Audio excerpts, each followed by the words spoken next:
Dugaan kasus korupsi dan tindak pidana pencucian uang, TPPU, yang menyeret ex-Jampitsus Kejagung, Febrie Adriansyah memasuki babak baru. Setelah kasusnya dialihkan ke Kejagung dari Kortas Tipikor Polri, status Febrie sebagai tersangka sempat hanya jadi saksi. Meski belakangan, Kejagung mengklarifikasi kabar tersebut. Febrie tetap tersangka. Kejagung meralat pernyataannya terkait status mantan Jaksa Agung Muda Bidang Tindak Pidana Khusus atau Jampidus, Febrie Adriansyah di Surat Perintah Penyidikan, Sprindik, baru yang diterbitkan. Sempat disebut masih berstatus saksi, Febrie ditegaskan tetap menjadi tersangka.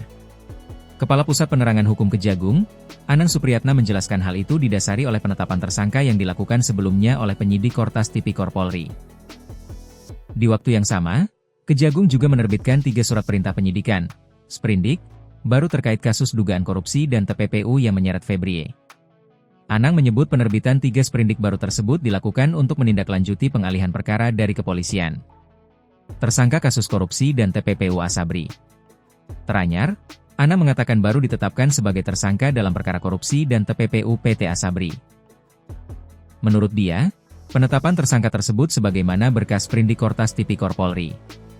Sementara, untuk perkara dugaan korupsi di Krakatau Steel dan pengadaan batubara untuk PLTU masih berstatus saksi dan belum ditetapkan sebagai tersangka. Alasan belum ditahan.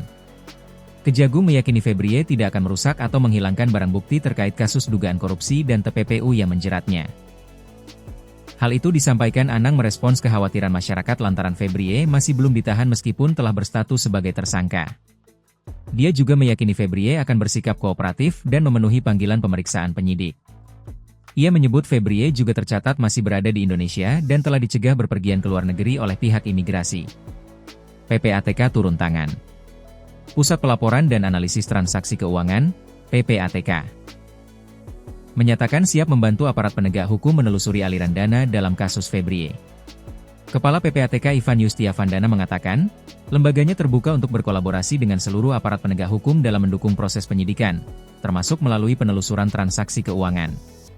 Sebagai informasi, kasus tersebut mencuat saat Korps Pemberantasan Tindak Pidana Korupsi Polri, Kortas Tipikor, menggeledah sejumlah lokasi yang berkaitan dengan 3 kasus yang melibatkan ex-Jampitsus Febrie Adriansyah, diantaranya korupsi batubara, Asabri dan Krakatau Steel. Hotman jadi pengacara. Advokat kondang, Hotman Paris Hutapea mengaku telah ditunjuk sebagai pengacara Febrie. Hal itu ia sampaikan saat mendatangi Gedung Bundar Kejaksaan Agung, Kejagung, pada Jumat 17 Juli pagi.